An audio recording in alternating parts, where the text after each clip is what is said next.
বন্ধুরা, কলকাতা শিলিগুড়ি রুটের মধ্যে এই ফার্স্ট টাইম আমি এই লেভেলের চরম ফগ পেলাম। কি লেভেলের রাস্তা বানিয়েছে, কিন্তু ফগের কারণে কিছুই দেখাতে পারছি না। আর ফ্লাইওভারটা অনেকটা লং, কতক্ষণ ধরে চালিয়ে যাচ্ছি, ফ্লাইওভার আর শেষ হয় না। আমার সামনেটা একবার দেখো, এই লেভেলের ফগ কলকাতা শিলিগুড়ি রুটে কেউ পেয়েছো কিনা অবশ্যই জানিও। কিন্তু কত সুন্দর টোটো, এদিকে একটা ব্যাটারির ভ্যান, মানে সুন্দর এরা লাইন দিয়ে যায়। হাইওয়ে বলে মনে করে না হাইওয়েতে। নমস্কার। এবারের কলকাতা শিলিগুড়ির জার্নিটা ছিল এপিক। তার কারণ হচ্ছে গিয়ে মার্কল থেকে নতুন কল্যাণী এক্সপ্রেসওয়ের এক্সটেনশন ফ্লাইওভারটা কিন্তু চালু হয়ে গেছে। আর চালু হয়েছে নতুন একটি ফ্লাইওভার, যেটা হচ্ছে গিয়ে কাপা মোড় থেকে টুয়ার্স বড়জাগুলি। কুয়াশার কারণে কিন্তু আমি শঙ্কর হোটেল খুঁজেই পাইনি। খানিকটা এগিয়ে গিয়ে আবার পেছনে এসে শঙ্করের মিষ্টান্ন ভান্ডারে খানিকক্ষণ দাঁড়িয়ে গেলাম। তার একটাই মাত্র কারণ ছিল ফগ। রাস্তায় যেতে যেতে পেয়েছিলাম নতুন বন্ধু, আর সাথে ছিল আমার রাইডিং পার্টনার। তো তিনজন মিলেই জার্নি স্টার্ট করি। আর রোদ, ছাওয়া, কুয়াশা সবকিছু নিয়েই শুরু হলো ওই দিনকার যাত্রা। আর এইবারের যাত্রাটা এপিক কেন, তার কারণ হচ্ছে রাস্তায় যেতে যেতে পেয়েছি ছাগল, বাস ভর্তি টোটো এবং পাইপওয়ালা টোটো, যা আগে কোনোদিনও সাথে পেয়েছিলাম আমাদের ছাপড়ি ভাই, তার সাথেও পেয়েছিলাম প্রফেশনাল ছাপড়ি ভাই। তো চলো ভিডিওটা শুরু করা যাক। Hello, welcome back. হয়তো ভাবছো হঠাৎ রাস্তার মধ্যে কি করে কি শুরু হলো। ইন্ট্রো দেখে হয়তো বুঝেই গেছো যে যাচ্ছি শিলিগুড়ি। হঠাৎ প্ল্যান, তো দুই বন্ধু মিলে বেরিয়ে পড়েছিলাম। আর রাস্তায় যেতে যেতে একজনের সঙ্গে আলাপ হলো। এই হচ্ছে তার বাইক, এই হচ্ছে আমার বন্ধুর বাইক, আর এটা তো আমার। তো আছি এখন মালদা ধাবায়। মালদা হোটেল, মালদা ধাবা, মালদা রেস্টুরেন্ট, 3-4 রকম নামের। তো এবার কিন্তু চয়েস করেছি দুটো দুর্দান্ত জায়গা নর্থ বেঙ্গলের। সেটা হচ্ছে গিয়ে একটা চটকপুর, আর দ্বিতীয়টা হচ্ছে গিয়ে তাবাকুশি। তো আজকেই আমাদের ইচ্ছা ছিল কার্শিয়াংয়ে যাওয়ার, তো যেতেই পারি অনায়াসে। কেননা এখন বাজে পৌনে একটা হয়নি, 12:35। তো কার্শিয়াং যাব না, শিলিগুড়ি থাকবো। কালকে সকালবেলা ওখান থেকে কার্শিয়াং হয়ে, মানে তোমার ডাউহিল হয়ে বাগোড়া রোড নেব, ওখান থেকে যাব চটকপুর। খুব একটা অফবিট ডেস্টিনেশন হতে চলেছে। আর কলকাতা থেকে আমরা কখন স্টার্ট করলাম, কী বৃত্তান্ত, সেটা দেখতে পারবে ঠিক এরপর। তো চলো দেরি না করে আসল ভিডিও শুরু করা যায়। So all set, call start করে নিলাম। টাইম হয়েছে এখন 3:41, 3:42। ওম নমঃ শিবায়, জয় মা তারা। আসি, চলো শিলিগুড়ি, আই এম কামিং। এখানে এখনো মাছের কাটাটা শুরু হয়ে পারেনি, একদম পারফেক্ট টাইমে বেরিয়েছি এবার।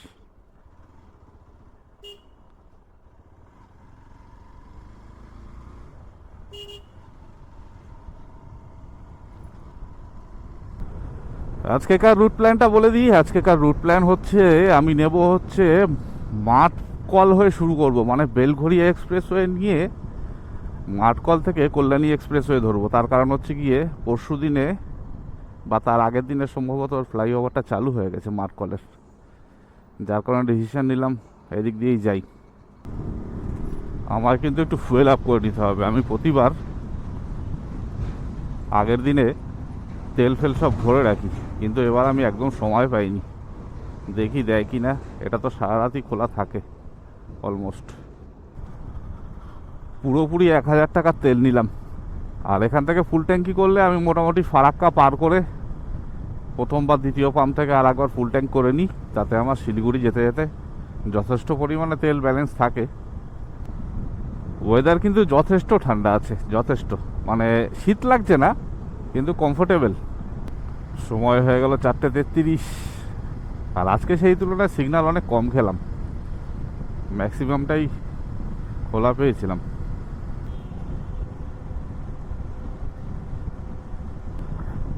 তো দাঁড়িয়েছিলাম গুরুদুয়ারার সামনে, চলে এসছে আমার রাইডিং পার্টনার। হিমালয়ানটা নিয়েছে নতুন, এইটা নিয়ে পাহাড় রাইড টেস্টিং হবে। আর যে দুটো ডেস্টিনেশন সেট করেছি দুটোই খুব অফবিট লোকেশান, দার্জিলিং ডিস্ট্রিক্টের, মানে মারাত্মক ভিউ আর সেই লেভেলের অ্যাডভেঞ্চারাস রাস্তা। তো চলো লেগে থাকো ভিডিওর সাথে। তো চলে এলাম এই মাঠকল মোড়ে, আর এখান থেকে আমি যাবো হচ্ছে গিয়ে রাইট টুয়ার্ডস কল্যাণী এক্সপ্রেসওয়ে। তো আমি এলাম ওই দিক থেকে, এই দিক থেকে গিয়ে ইউটার্ন করে এই আসলাম জাস্ট কল্যাণী এক্সপ্রেসওয়ের মুখে। একটুখানি এই ব্রিজটা একটুখানি ট্যুর দিয়ে দিই।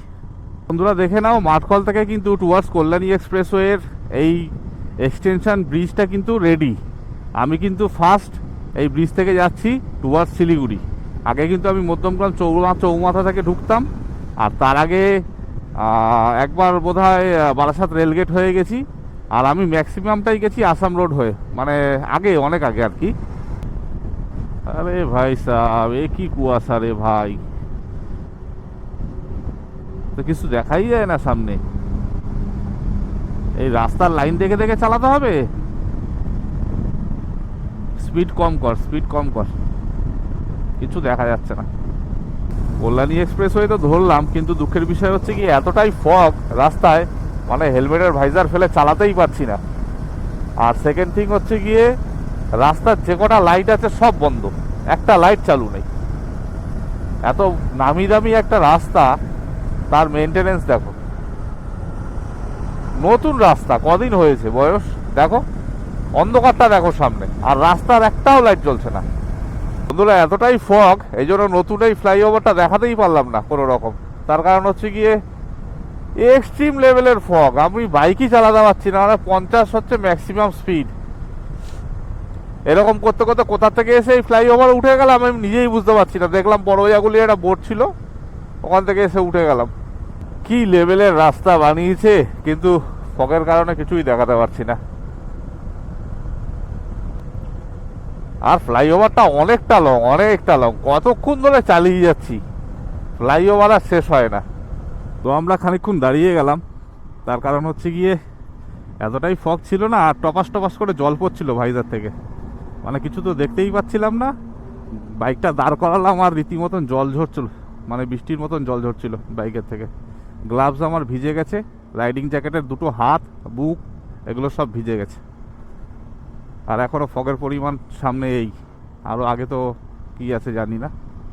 বড়জাগুলি ঢুকতে ঢুকতে বেজে গেল প্রায় 6টা 8। দিনের আলো তো ফুটলো, কিন্তু ফগ তো কাটলো না।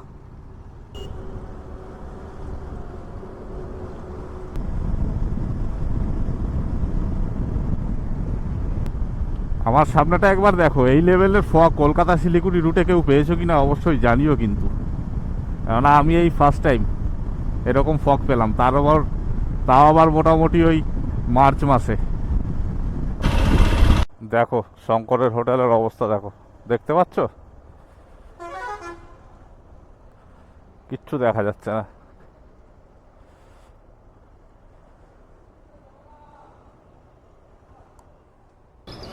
কৃষ্ণনগরের শঙ্করের হোটেলে আছি এখন, এই যে খুব ফেমাস। শুধু ফগটা দেখো চারিদিকে, বুঝতে পারবে। এখন টাইম হয়েছে 7টা 15, আর এই ফগ, মানে খুব কষ্ট করে ওই আমাদের কল্যাণী এক্সপ্রেসওয়ে থেকে চালিয়ে এসেছি, আর এখানে এসে আর চালানো যাচ্ছে না। যতক্ষণ না রোদ উঠবে ততক্ষণ আর এগোনো যাবে না মনে হচ্ছে, কেননা এই ফগে চালানো যাচ্ছে না। আর এখান থেকে আস্তে আস্তে দাদার সঙ্গে আলাপ হলো কৃষ্ণনগর মানে আসার আগে, ওই কল্যাণী এক্সপ্রেসওয়ে উপরে, মানে এতটা ফগ। ও অ্যাকচুয়ালি একা একা আসছিল, তো আমরাও আলোচনা করছিলাম দুজনে যে ও মনে হচ্ছে একা যাচ্ছে, তো আলাপ হয়ে গেল রাস্তায়, এখন একসঙ্গেই যাচ্ছি সবাই। আর এই হচ্ছে আমাদের দুবাই বাবু। আমরা লালটুদাকে মিস করছি, লালটুদা এই সময় যদি থাকতো তো মানে এই কি বলতো, ওয়েদারে ঘুমিয়ে পড়তো গাড়ির পেছনেই। তো একটা করে চা আর একটা করে ধোসা খেয়ে বেরিয়ে পড়লাম টুয়ার্ডস শিলিগুড়ি। সময় হয়ে গেছে 8টা 5। অ্যাকচুয়ালি ফগটা কাটানোর কারণেই এখানে দাঁড়ালাম, অনেকক্ষণ দাঁড়ালাম, না চালানো যাচ্ছে না, খুব চাপ হয়ে যাচ্ছে। রাস্তার পাশে পাশে এরকম হলুদ ফুলগুলো ফুটে আছে, খুব ভালো লাগছে। আর ফগটা মোটামুটি অনেকটাই কমে গেছে, প্রায় 70% কমে গেছে। দূরে একটু ডেন্স ফগ মনে হয়, কিন্তু অতটা থাকে না। আর মাঝে মধ্যে রোদ উঠছে হালকা, আবার চলে যাচ্ছে। বন্ধু, জীবনে না কারোর জন্য বেশি অ্যাভেলেবেল হবে না। তার কারণ হচ্ছে কি, তুমি যখনই বেশি অ্যাভেলেবেল হবে কারোর জন্য না, সে তোমায় না একটা সময় আসবে পাত্তা দেবে না। আর তুমি যেটা করতে চাইবে নিজের মন থেকে, সেটা তোমায় করতে দেবে না। সুতরাং নিজে যেটা প্ল্যান করবে সেটাই এক্সিকিউট করো। বর্তমানে এই কলকাতা শিলিগুড়ি রুটে কিন্তু দুটো প্যাচ আছে। একটা পেছনে দেখালাম, দেবগ্রাম, ওখানে কাজ চলছে। ওই আন্ডারপাসটা হয়ে গেল মোটামুটি, দেবগ্রাম কমপ্লিট। আর আমার সামনেই রয়েছে এটা হচ্ছে কি রেজিনগর। এই রেজিনগরে একটা প্যাচ আছে। এই দুটো প্যাচ হয়ে গেলে মোটামুটি রাস্তা ক্লিয়ার। তা কিন্তু রেজিনগরের প্যাচও কমপ্লিট, দেখতে পাচ্ছ নতুন রাস্তা 4 লেন হয়ে গেছে। শুধু রাস্তার সাইডে বর্ডারগুলো দেওয়া বাকি আছে।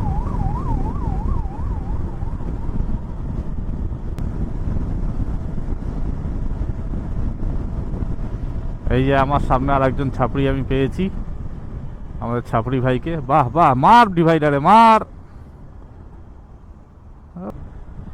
এই বেলডাঙ্গার এইটুকু জায়গা এখনো সিঙ্গেল আছে, তবে কাজ হচ্ছে, খুব শিগগিরই হয়ে যাবে আশা করি 4 লেন।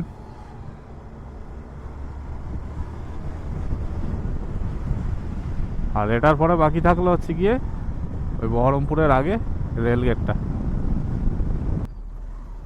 বহরমপুরের এই রেলগেটটার কথা বলছিলাম। এইটা মোটামুটি এই ব্রিজটা হবে বলে মনে হয় না। এ বাবা, সব আওয়াজ দিচ্ছে কচি কাচাগুলো।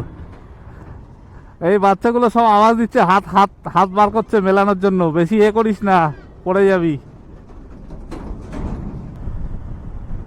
যেখানে আমি প্রতিবার সকাল 8টা থেকে 8:30টার মধ্যে বহরমপুর বাইপাস ঢুকে যাই, বাইপাসের মুখে আর কি, সেখানে এবার আমি ঢুকেছি 9:44। এই এমনভাবে সব ব্যারিকেড ফ্যারিকেডগুলো লাগায়, মানে বিরক্ত লাগে চালাতে, বিরক্ত। সিগন্যাল আছে ঠিক আছে, ব্যারিকেডটা লাগানোর কি দরকার আছে? আসলে যে প্রতিবার 8টা 8:30টায় ঢুকি বলে এবারে ঢুকতে হবে এরকম কোনো ব্যাপার নেই ভাই। রাস্তার ওপরে সব কিছু। আমি এখানে কোনো রেস করতে বেরোইনি, কিংবা ধরো আমার কোনো টার্গেট নেই যে আমার এই টাইমেই ঢুকতে হবে। আমি যাব, শিলিগুড়ি ঢুকবো, একটা রুম নেব, ব্যাস সেট হয়ে গেলাম আজকে রাতের জন্য। কদিন আগে একজনের একটা ভিডিও দেখছিলাম, বলছে এটা কোনো রাস্তা, এটা এই, এটা সেই, এত খারাপ, একটা বাইপাস, একটা এনএইচ। আরে ভাই, এটা নতুন রাস্তা, মাটি ফেলে বানানো। এই রাস্তাটা রেডি হতে হতে 2-5 বছর সময় লাগে, রাস্তা চালু হবার পরেও। সেগুলো বুঝতে হবে, রাস্তা কি ওরকমভাবে হয়? বাদিকটা দেখো, বাদিকটা কি সুন্দর, কি সুন্দর। এখন কিন্তু আমাদের জমিতে এরকম ধান হয়ে গেছে, জানিস তো টুবাই? আমাদের জমিতে এরকম ধান চাষ হয়ে গেছে, গ্রিন হয়ে গেছে পুরো। মানে ব্যারিকেড লাগাতে লাগাতে রাস্তা লাস্ট অব্দি দেখবি শেষ করে ফেলবে, আর রাস্তা আর থাকবে না।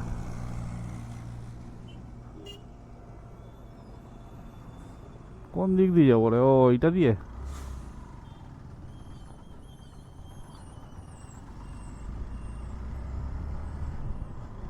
এইটাই কাজ হচ্ছে, এই জন্য আবার এইটা দিয়ে ঘোরালো। বর্তমান দিনে কিন্তু কলকাতা শিলিগুড়ি রুটে অনেক জায়গাতেই কাজ হচ্ছে। যেরকম এইটা যেভাবে বন্ধ করে রেখেছে, তাতে মনে হচ্ছে না খুব তাড়াতাড়ি কাজ হবে, কেননা পুরো খোঁড়া রাস্তা। এই যে রাস্তাগুলো ঢেউ খেলে গেছিল না, সেগুলো সব খুঁড়ে রেখেছে, সব রিপেয়ারিং চলছে। বন্ধুরা, কলকাতা শিলিগুড়ি রুটে তোমরা দেখেছো কিনা জানি না, এই জায়গাটা দেখে নাও একবার। এটা দেখানোর কারণ হচ্ছে কি, এটা কিন্তু বার্ড নেস্টিং জোন। এখানে কিন্তু শীতের সময় প্রচুর পাখি আসে, প্রচুর পাখি আসে, আর বাসা করে, ডিম দেয়, মানে বংশবৃদ্ধি করে আর কি এখানে এসে। তারপরে আবার গরমকালে, হ্যাঁ এই জায়গাটা পুরো গরমকালে আবার চলে যায়। আর এই হলো কলকাতা শিলিগুড়ি যাওয়ার সিগনেচার ব্রিজ। মানে এই ব্রিজটায় আসলে সবাই মোটামুটি ভাবে সামনেই ফারাক্কা, আর ফারাক্কা আসলেই মোটামুটি আমাদের 50-60% রাস্তা কমপ্লিট হয়েই যায়। ডান দিকটা নিবি, বাদিকে ঢুকবি না। হ্যাঁ, এই ফারাক্কা ঢুকতে না ঢুকতে জ্যাম শুরু। এই মোড়টা মানে কোনো চিকিৎসাই করে না, এই মোড়টা সারা জীবন এরকম ভাঙা থাকে। তো আজকে অনেক কাঠখড় পুড়িয়ে বাজলো 11:30, 1 ঘন্টা লেট। মানে এই স্টেজটা আমি ভালো মেকআপ দিলাম, মানে দাঁড়ালাম না বেশি কথা। 11:30টায় ফারাক্কা ক্রস করছি। মোটামুটি 10টা 10:30টায় করে যাই ন্যাচারালি। আজকে একটু শখের জন্যই দেরি হলো, আলটিমেটলি কিছু করার নেই, ও হবে। আর আমার ডান দিকে হচ্ছে নতুনটা কিন্তু কাজ কমপ্লিট হয়ে গেছে। না আমি যেহেতু আসি, কাজেই আসি আমি নতুনটাতে, তো কবে চালু করবে কি জানি। ফারাক্কার পরে হচ্ছে গিয়ে এরকম কাজ শুরু হয়ে গেছে, আবার রাস্তা পুরো খুঁড়ে দিয়েছে, নতুন করে হচ্ছে। তার মানে এই রাস্তাটা মানে নতুন ব্রিজটা খুব শিগগিরই চালু হবে। ফারাক্কার নতুন ব্রিজ খুব শিগগিরই চালু হবে। কোন দিকে আসবি? তো বন্ধু ঢুকে গেলাম সেই বিখ্যাত কালিয়াচক, যেখানে সারা জীবনের মতন আজকেও আমি জ্যাম পেয়েছি। আর এখানে জ্যাম পাইনি বলে এরকম কোনো দিন নেই। হ্যাঁ, এক এক দিন ডাইনে বাই করে কাটিয়ে বেরিয়ে যেতে পেরেছি, তবে আজকে মনে হচ্ছে সামনে গিয়ে দাঁড়িয়েই যেতে হবে। ও ছাগল ম্যাডাম, অবশেষে কালিয়াচকের জ্যাম মানে কঠিন জ্যাম কাটিয়ে টুয়ার্ডস চলেছি মালদার দিকে। এখান থেকে দেখলাম 16 কিলোমিটার, তো প্ল্যান করলাম যে একবারে মালদা হোটেলে গিয়েই দাঁড়াই। ওই ছাপড়ি মানে এইগুলো যে কোথা থেকে তৈরি হয়, মানে ও অনেকক্ষণ ধরে আমার পেছনে আছে, আমি কিন্তু দেখছি, ওকে ফলো করছি। ও অনেকক্ষণ ধরে পেছনে ছিল, বুঝলি তো, আমি দেখছি ও কি করে।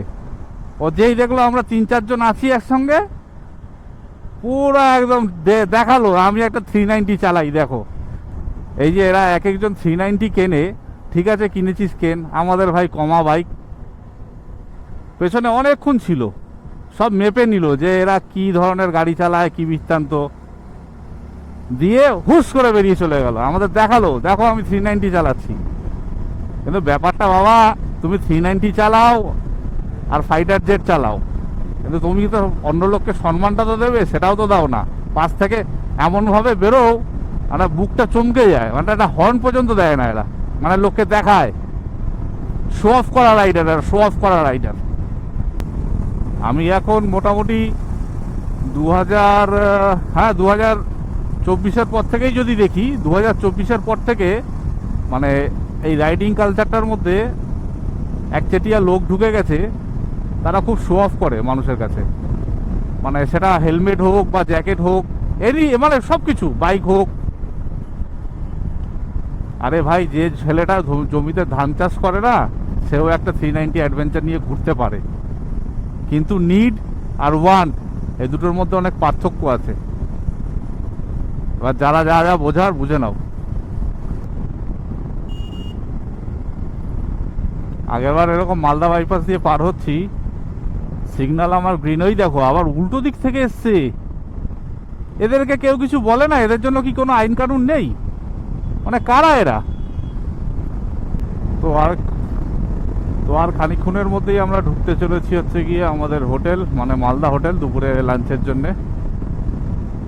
দুপুরের লাঞ্চটা আমি আগে পরদেশি ধাবাতে করতাম, কিন্তু এখন মালদা হোটেলটাই পার্মানেন্ট করে নিয়েছি। তার কারণ হচ্ছে কি, ওদের রুটি তরকাটা ভালো কোয়ালিটি এবং কোয়ান্টিটিও ভালো, দুটোই ভালো। এই এর সামনে তোমরা যারা মোটামুটি বাজেটের মধ্যে ভালো খাবার খেতে চাও, তারা এখানে চলে আসবে। আমি একদম হাইলি রেকমেন্ড করছি, খুব ভালো। তরকারি রুটি খুব সুন্দর বানায়। এ সমস্ত জায়গাগুলো কি সুন্দর, মানে এখানে যারা থাকে কত ভালো জায়গা। এইসব নদী ফদিগুলো সব বরফ গলার জলেরই নদী, আর চারিদিকে ধুধু প্রান্তর, শুধু ভুট্টা চাষ আর গ্রিন আর গ্রিন। এই হলো সেই প্যাথেটিক বোতলবাড়ি মোড়। প্যাথেটিক কেন বললাম, আমি আগে ওই ডালখোলা রেলগেট দিয়েই যেতাম, তো যতই খারাপ হোক ডালখোলা রেলগেট দিয়েই যেতাম। তো একবার শখ করে ওই দিক দিয়ে আসার সময় ওই ধানতলা না ধনতলা থেকে এই বোতলবাড়ির রাস্তা নিয়েছিলাম।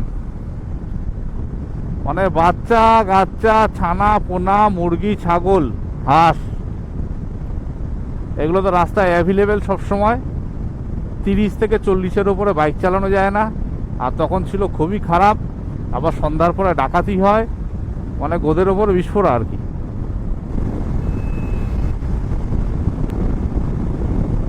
আর রইল বাকি বন্ধু বান্ধব নিয়ে ঘুরতে আসার কথা, সেটা হচ্ছে কি যে তোমার সঙ্গে সবসময় কানেক্টেড, যে তোমাকে ফোন করে, তুমি যাকে ফোন করো, দুজনের মধ্যে যোগাযোগ আছে, মনের মিল আছে, তাদেরকে নিয়েই ঘুরতে আসবে।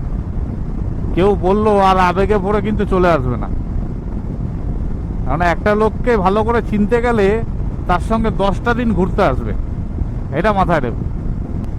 বন্ধুরা, সামনেই আছে হচ্ছে কি পূর্ণিয়া মোড়। আর এই পূর্ণিয়া মোড় থেকেই কিন্তু আমি গেল নভেম্বর মাসের এন্ডে নেপাল গেছিলাম, মানাং।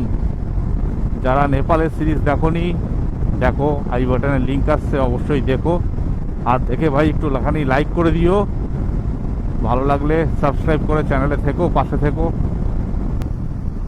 বন্ধুরা, যদি ঘুরতে চাও না, একবার দার্জিলিং এসো, পারলে নিজের বাইক নিয়ে এসো। আমি বলছি না যে আর বাইক নিয়েই আসতে হবে, গাড়িতেও আসতে পারো। দার্জিলিংকে যে পাহাড়ের রানী বলে, কি কারণে বলে? আমি সিকিম অনেকবার ঘুরেছি, দার্জিলিংও অনেকবার ঘুরেছি, কিন্তু দার্জিলিং কিন্তু বিউটি। ওফ, দার্জিলিং দার্জিলিং দার্জিলিংয়ের সঙ্গে সিকিমের তুলনা হয় না। সিকিম যেমনি রাস্তা আর সেমনি হচ্ছে চারিদিকে ভিউ। আমি অ্যাকচুয়ালি এই মার্চ মাসে আমি কোনোদিনও আসিনি, মার্চের ফার্স্ট উইকে। এই কদিন আগেই এই মোড় থেকে লেফট নিয়ে চলে গেছিলাম হচ্ছে নেপাল, বিরাটনগর বর্ডার দিয়ে ঢুকে। খুব সুন্দর রাস্তা। নেপাল গেলে কিন্তু বিরাটনগর বর্ডার দিয়ে ঢোকাটাই উচিত। আমি সবাইকে রেকমেন্ড করি যে ভাই বিরাটনগর বর্ডার দিয়ে ঢোক। হয়তো 2-1 দিন এক্সট্রা ঘুরতে হবে, হয়তো নেপালের ভেতরে ঘুরবে। নেপালে যখন ঘুরতে যাচ্ছ নেপালের ভেতরে ঘুরবে, তার সমস্যাটা কোথায়? কোনো সমস্যা নেই। 2 দিন 1 দিন এক্সট্রা লাগুক। এই এখান থেকে বাদিক না, আমরা ডান দিক যাবো।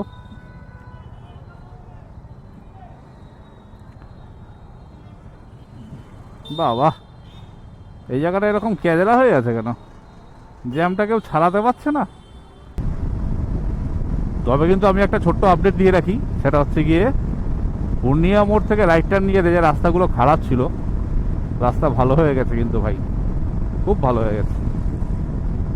মানে আমি জাস্ট ওই এসছিলাম এপ্রিলে 25-এ, তারপরে রাস্তা ভালো হয়ে গেছে, কোনো চাপ নেই।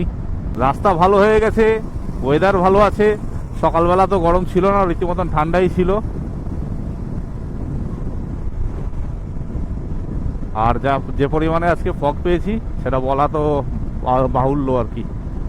তো ঘড়ির কাটার সময় হয়ে গেছে 5টা 6। আর এখান থেকে দেখাচ্ছে কিষানগঞ্জ 1 কিলোমিটার, ইসলামপুর 30, শিলিগুড়ি বাকি আছে এখনো 117। কিন্তু আমরা যেহেতু মাটিগাড়া যাব, তাই আমাদের আর 117 কিন্তু চালাতে হবে না। আবার কিন্তু আমরা বিহার ছেড়ে বেঙ্গলে ঢুকলাম।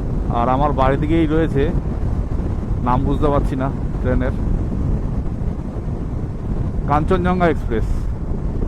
কিন্তু কাঞ্চনজঙ্ঘা এক্সপ্রেস কি এই টাইমেই ঢোকে জানি না, যাই হোক, আইডিয়া নেই আমার।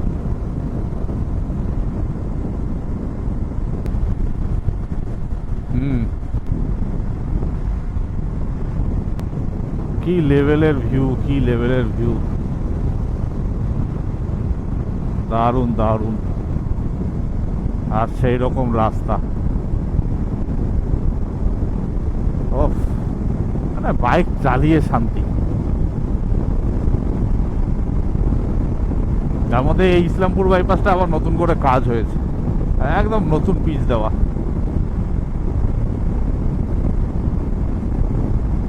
ঘড়িতে টাইম হলো 5:30, আর স্ট্রিট লাইট জ্বলে গেল। আর 15 মিনিটের মধ্যে অন্ধকার হয়ে যাবে। ওই সামনে ইসলামপুর বাইপাসের এন্ড।